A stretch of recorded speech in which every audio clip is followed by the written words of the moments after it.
इसको मैं स्टोरी की तरह ही सुनाती हूँ, हालाँकि ये एक रियलिटी है और मेरे दिल के बहुत करीब है।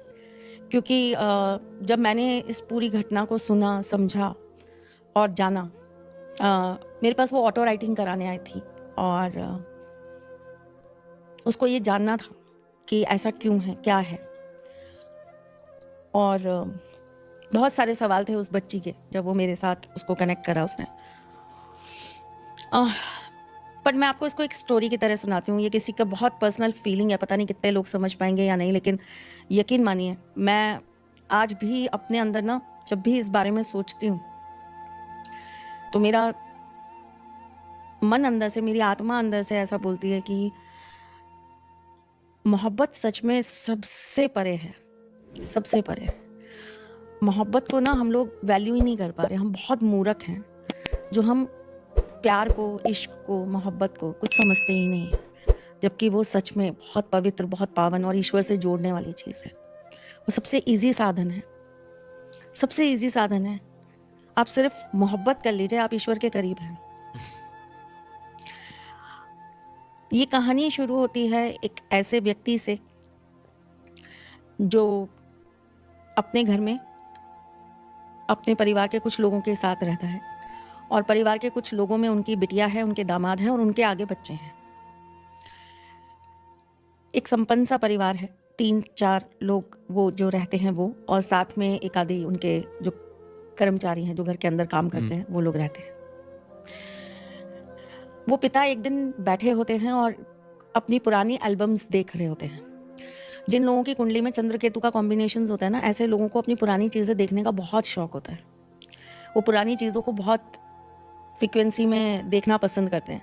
पुरानी घड़ियाँ, पुराना घर, पुराना वो मोहल्ला, and they feel very energetic. वहाँ जाके वो उन चीज़ों से गुजर के वो बहुत खुश होते हैं, बहुत एनर्जी आ जाती है उनमें, अलग सी एनर्जी आ जाती है। वो वैसे डल रहेंगे, लेकिन अगर आप उनको ऐसी जगहों पर, ऐसे माहौल में ले जाओगे पुरानी जगहों पे, तो वो बहुत खुश हो जाएंगे। तो वो अपने पुराना एल्बम देख रहे होते हैं और बड़े खुश हो रहे होते हैं, अंदर ही अंदर मुस्कुरा रहे होते हैं। बीच बीच में बच्चे आते हैं, नाना क्या देख रहे हो, नाना क्या कर रहे हो, तो वो दिखा देते हैं, ये देखो तुम्हारी मम्मा, ये देखो तुम्हारी मम्मा स्कूल जाती थी। एल्बम रखते हैं, अपना चश्मा उतारते हैं, टेबल पे रखते हैं और मुस्कुराते हुए, अपनी ही खुशी में पुराने पलों को याद करते हुए धीरे से अपने कमरे में जाते हैं और सो जाते हैं। वो एल्बम वहीं रह गई, वो चश्मा वहीं रह गया। रात को जो उनकी बिटिया है, वो पूरे घर का काम जब ख़त्म हुआ, सर्वेंट्स अपनी अपनी जगह पे चले गए, हस्बैंड बच्चों को लेके रूम में चले गए, वो ऐसे ही आकर उसी जगह पर, उसी कुर्सी पर बैठ जाती है जहाँ पर उनके फादर बैठे होते हैं, और अपने फादर का चश्मा रखा होता है तो उसको ठीक करके रख रही होती है। तो ऐसे ही वो भी वो एल्बम उठा लेती है, एक पन्ना पलटती है, 2 पन्ना पलटती है और अपने आप में मुस्कुरा रही है अपने आप को देख के, वाह ये मैं थी, अच्छा मैं ऐसी 2 चोटियाँ करती थी। अपने बचपन को याद करती है, अरे ये तो हमारी बगल में रहती थी, वो आंटी थी, ये तो देखो बुआ आई थी, ये थी। अपने बचपने को याद करती है। वापस से वो एल्बम रखती हैं, उसके ऊपर अपने फादर का चश्मा रखती हैं और उठकर जाने लगती हैं। बट वो जैसे ही उठती हैं, एक कदम आगे बढ़ाती हैं, रुक जाती हैं, पता नहीं क्या सोचती है और वापस आकर उसी कुर्सी पर बैठ जाती है। घबरा के, परेशान होके पूरा एल्बम वापस से देखती है। बार बार पन्ने पलटती है, बार बार पन्ने पलटती है, जैसे किसी चीज़ की तलाश हो। नहीं मिलता। उस एल्बम को घबरा के, हड़बड़ा के वहीं पटक देती है।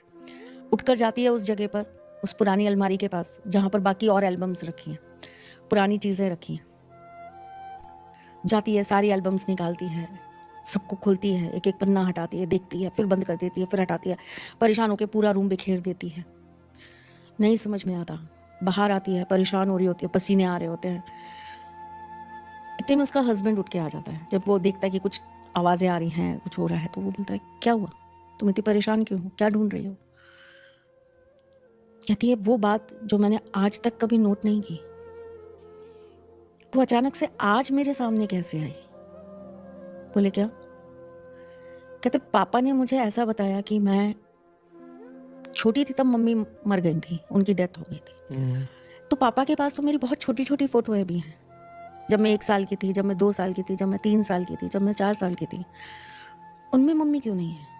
चलो मेरे होश संभालने के बाद मम्मी नहीं थी, पर उससे पहले तब तो मम्मी थी। या पापा की किसी भी एल्बम में, पापा की भी कॉलेज की एल्बम है, पापा की भी स्कूल की एल्बम है, पापा की भी सारी एल्बम्स हैं, मम्मी क्यों नहीं है? दादी हैं, दादा हैं, बुआ हैं, चाची हैं, चाचा हैं, सब हैं, मम्मी क्यों नहीं है? मेरी माँ की एक भी तस्वीर इस घर में क्यों नहीं है? कहाँ है मेरी माँ? कौन है मेरी माँ? अपने हस्बैंड को बता रही होती है और रो रही होती है, क्यों नहीं है मेरी माँ की कोई फोटो? क्या मेरे पापा मेरी मम्मी से प्यार नहीं करते थे? मेरे पापा ने मेरी मम्मी की कोई यादें अपने पास नहीं रखी। एक कपड़ा नहीं है पूरे घर में मेरी माँ का। उन्होंने कुछ टाइम तो स्पेंड किया होगा एक दूसरे के साथ, उस मोमेंट का कोई उनके पास में यादें नहीं है। क्यों? हैरान होने वाली बात है। बच्चे बहुत परेशान हुए, बहुत ज़्यादा परेशान हुए। हस्बैंड उसको जैसे तैसे समझा के बुझा के कमरे में ले गया, सुला दिया। अगले दिन उसके दिमाग में वही घूम रहा था। हस्बैंड ऑफिस चले गए, बच्चे स्कूल चले गए। चाय का कप लेकर वो अपने पापा के पास पहुंची और बोली, पापा मुझे आपसे कुछ पूछना है। बोले हाँ पूछो। मम्मी कहाँ है इस घर में पापा? किसी सामान में, किसी कपड़े में, किसी अलमारी में, किसी तस्वीर में, कहीं भी तो नहीं है। माँ कहाँ है पापा? किसी के साथ भी माँ की फोटो नहीं है। माँ का परिवार कहाँ है? सब ददिहाल है, ननिहाल कहाँ है? मेरे मामा कभी क्यों नहीं आए? मेरी नानी क्यों नहीं आई? कौन थी मेरी माँ? कौन था उनका परिवार? फादर चुपचाप उठे और बिना कुछ कहे घर के बाहर निकल गए।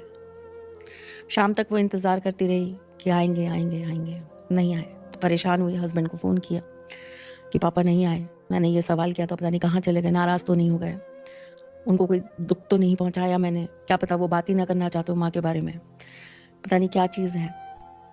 1 दिन निकला, 2 दिन निकला, 3 दिन निकला, 6-7 दिन के बाद उनके पास उनकी बुआ के यहाँ से कॉल आता है कि भैया यहाँ हैं, तुम लोग परेशान मत होना, वो यहीं पर है। अपने हस्बैंड को लेती है, जाती है अपनी बुआ के यहाँ कि आप यहाँ क्यों आ गए पापा, आपको मेरी कोई बात बुरी लगी? वो कहते हैं नहीं, बात बुरी नहीं लगी, तुम अपना सामान पैक करो, अपने हस्बैंड बच्चों के साथ चलो, मैं तुम्हें कहीं लेके जाना चाहता हूँ। वो उनको एक दूसरे शहर लेकर जाता है, पहाड़ी पे होता है वो शहर, वो लेके जाता है। और ये मेरा ननिहाल है, ये मेरी नानी का गांव है, शहर नहीं है, गांव है। समय के साथ वो थोड़ा बड़ा हो गया तो आप छोटा सा कस्बा या शहर कह सकते हो। ये मेरी नानी का गांव है, मैं बचपन में यहाँ आता था, सारी मतलब सब कुछ बताता है वो कि ये मेरी नानी का घर था, मैं यहाँ आता था, मैं यहाँ बैठता था, मैं ऐसा करता था, मैं वैसा करता था। लड़की बहुत आराम से सुन रही होती है। पूरा दिन जब वो पूरा गांव घुमा लेता है तो शाम को वो एक तालाब के पास लेकर जाता है और बोलता है कि मैं अक्सर यहाँ आता था और मेरी नानी मुझे मना करती थी कि इस तालाब के पास मत बैठ, और ये जो पेड़ है ना जो तुम देख रही हो, ये वो पेड़ है जहाँ पहली बार मैं तुम्हारी माँ से मिला था, और यहीं मैंने उसको बैठे हुए देखा था। तो वो बहुत एक्साइटमेंट से कहती है कि इसका मतलब मेरी मम्मी यहीं की है, ये मेरी माँ का भी गांव है, तो आप ऐसे क्यों बोल रहे हो कि ये मेरी नानी का गांव है? ये मेरी माँ का भी गांव है, ऐसे बोलो। बोले नहीं, ये तुम्हारी माँ का गांव नहीं है, मुझे तुम्हारी माँ यहाँ मिली थी लेकिन ये तुम्हारी माँ का गांव नहीं है। तो वो थोड़ा सा इरिटेट होकर, फ्रस्ट्रेट होकर अपने बाप पर चिल्लाकर बोलती है, ये सब कहानियाँ क्यों सुना रहे हो आप? आपसे एक सिंपल सी छोटी सी बात पूछी है मैंने, मेरा अधिकार है जानने का कि मेरी माँ कौन है, आप वही नहीं बता रहे हो मुझे, बाकी सब कुछ बताया जा रहे हो। वो मुस्कुरा के कहते हैं कि वहां चल के बैठे। तो उसका हस्बैंड उसको थोड़ा सा शांत करके कहता है कि जाओ बैठो, अपने फादर के साथ थोड़ा सा टाइम स्पेंड करो, सुनो वो क्या कहना चाहते हैं, क्या पता ऐसा कौन सा राज है जो वो तुम्हारे सामने नहीं लाना चाहते। वो वहाँ बैठते हैं और उसको बताते हैं, बात बहुत पुरानी है, मैं रहा हूँगा ये कोई 22-23 साल का, नानी के यहाँ आया, शहर में पढ़ता था, किसी बात को मानता नहीं था, कोई चीज़ मेरे लिए मायने नहीं रखती थी, और मैं अपने आप में बहुत अपने आप को बहुत सुपीरियर मानता था, और ऐसा मानता था कि मुझसे ज़्यादा समझदार कोई नहीं है। और मैंने अभी आपको बोला था ना, ऐसे लोग अपना विनाश करते हैं। वो बैठ गया और अपनी कहानी को बड़े प्यार से अपनी बेटी के सामने सुनाने लगा। मैं जब पहली बार इस गांव में आया ना तो मेरी नानी ने मुझसे कहा कि तू सब जगह जाना लेकिन इस तालाब के पास मत जाना, और अगर इस तालाब के पास जाना तो उस पेड़ के पास तो बिल्कुल मत जाना। नानी ने ये नहीं बताया कि क्यों नहीं जाना, क्यों नहीं जाना। और मैं नौजवान खून, मेरे अंदर इतनी क्यूरियोसिटी कि क्यों नहीं जाना, वहाँ ऐसा क्या है जो मुझे पकड़ लेगा, कौन है साला जो मेरे ऊपर कुछ कर लेगा। मैंने ऐसा कुछ किया ही नहीं है, मैं एक नॉर्मल सिंपल लड़का, मेरे ऊपर क्यों आएंगे भूत प्रेत, मुझे क्यों परेशान करेंगे भूत प्रेत। बोला मैं शाम के टाइम टहलता टहलता तालाब के पास चला गया, जहाँ हम बैठे हैं मैं यहीं बैठा था, और यहाँ से वो पेड़ देख रही हो, मतलब थोड़ा डिस्टेंस पे था, यहाँ से वो पेड़ देख रही हो, उस पेड़ के नीचे मुझे एक लड़की दिखी, एक लड़की जो बेहद खूबसूरत थी, घने लंबे बाल, वो आंखें जो मैं आज भी नहीं भूल सकता, वो चेहरा जिसे देखकर मैं बस देखता रह गया। मैं उठकर उससे बात करने जाना चाहता था और मैंने देखा कि वो चली गई।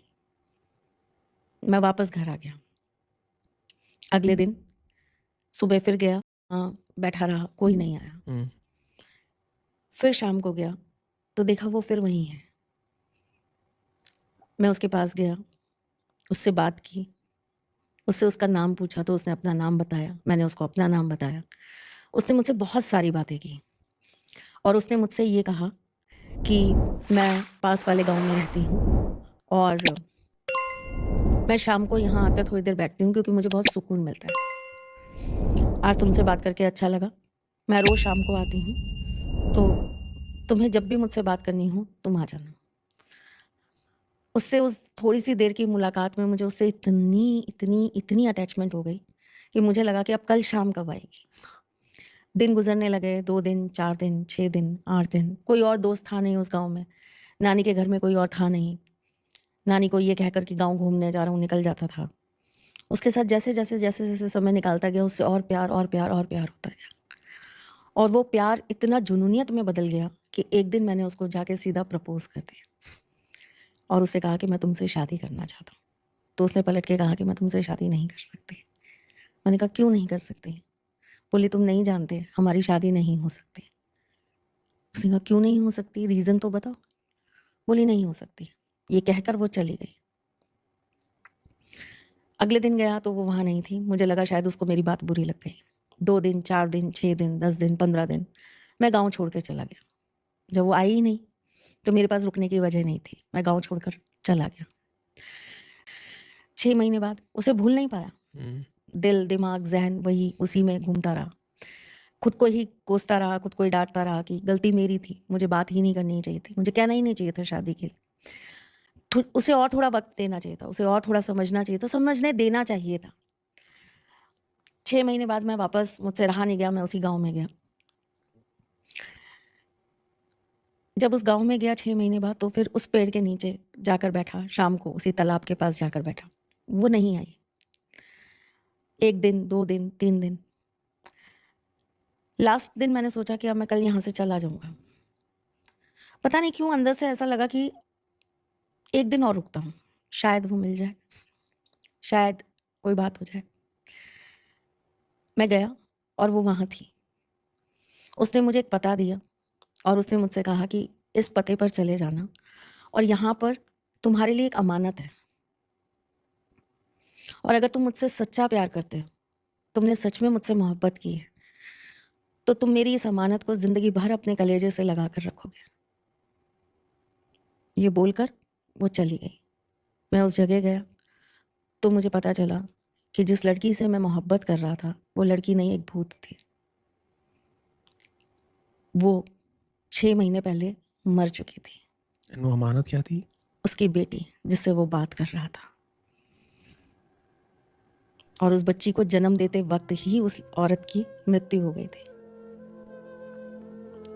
और जब उस लेडी की डेथ हुई, कुछ दिनों बाद उसका जो हस्बैंड था, यानी कि उस बच्ची का जो बाप था, उसने शादी कर ली और वो गांव छोड़ के चला गया।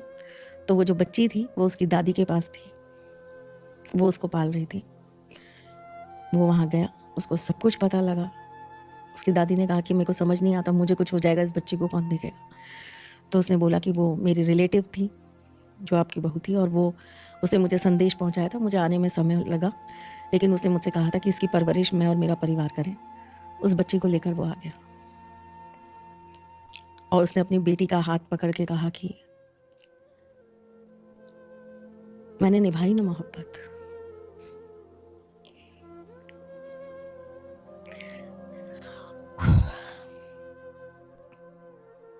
पागल होते हैं मोहब्बत करने वाले।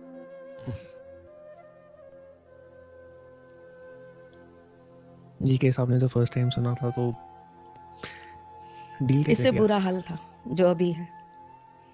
मुस्कुरा रही थी, रो रही थी, समझ नहीं आ रहा था क्या करूं।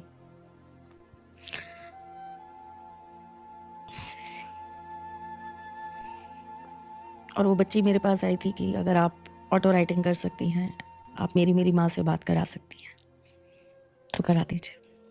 कराई? समय बहुत बीत गया था, शायद उनको गति मिल गई होगी, नहीं हो पाया कनेक्शन। और शायद मुझे लगता है कि जिस वक्त जिस पल उस व्यक्ति ने उसकी जिम्मेदारी को अपने सीने से लगा लिया, उसी वक्त उसका तो उसको गति मिली गई होगी। जी, तो इसीलिए हम ये नहीं कह सकते कि हर चीज़ हॉरर में सिर्फ डरावनी या खराबी होती है। कभी कभी जिनकी अतृप्त इच्छाएं रह जाती हैं, जो पीछे से बहुत कुछ ऐसा छोड़ जाते हैं जिनकी वजह से वो परेशान हैं, भटक रहे हैं, उनको सुनने वाला भी कोई चाहिए। हर आत्मा अग्रेसिव नहीं होती। पर ये देखो ना कि वो उसको दिख रही थी, हाँ। वो उससे बात कर रही थी, सिर्फ उसी से क्यों?